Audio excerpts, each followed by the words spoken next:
Hey guys, today we got a 2020 Jeep Rubicon and the brake pedal clicks. If you push it down or pull it up, it makes this clicky sound. Found there's a clip that's on the back side. It's no longer like a push pin style with a clip on the other side. It's actually one plastic unit. So I want to show you that piece and show you what we're going to do to replace it. So what I was saying is brake pedal makes this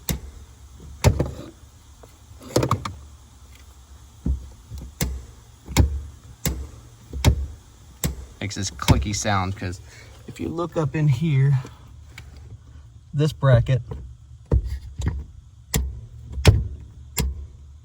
is broken.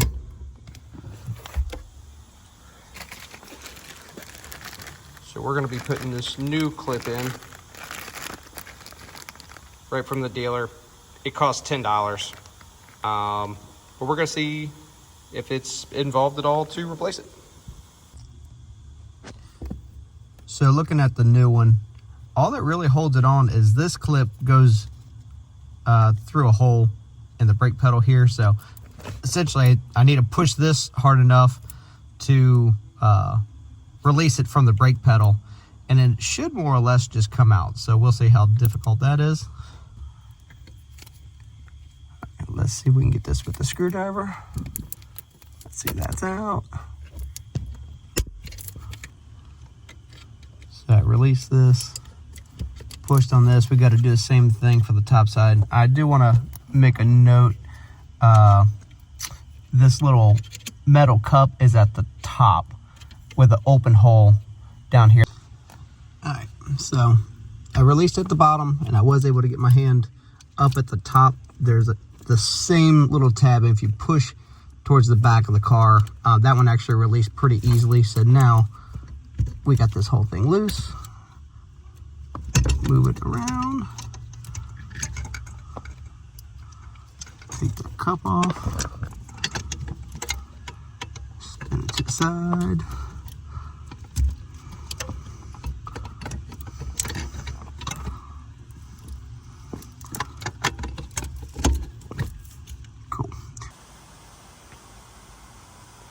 So here we have our new piece, old piece. That's what broke off that locking tab. Got the new one. Just wanted to show that the black dot's going to be at the bottom. So this clip that's somewhere, that is also going to be at the bottom. So this is how we're going to stick this in the car. Okay, just wanted to show you what I did. I couldn't get it, I couldn't record and use my hands all at the same time, but basically what I had to do was take this piece off the bottom, and you're gonna have to stick it onto the push rod first. And I don't know if you can hear the engine's running, so that way it's a little bit smoother, a little bit softer to push that brake pedal. Also, to make sure I didn't, one, break it, and two, give me just that much more room, I took this brake sensor loose. I didn't even take it off with a T25 Torx, and that's going to go right up in here. So once I got it, it was going to be perpendicular to what you see now. Popped it onto the push rod. Once it was fully inserted to this clip, I was able to rotate it, push it in, and then get it into the brake pedal clips itself. And just make sure you hear each of these tabs lock in, and then now there is no click. So I'm going to stick this piece back on. That's good. I'm going to go ahead and bolt my sensor back up, and we will be done.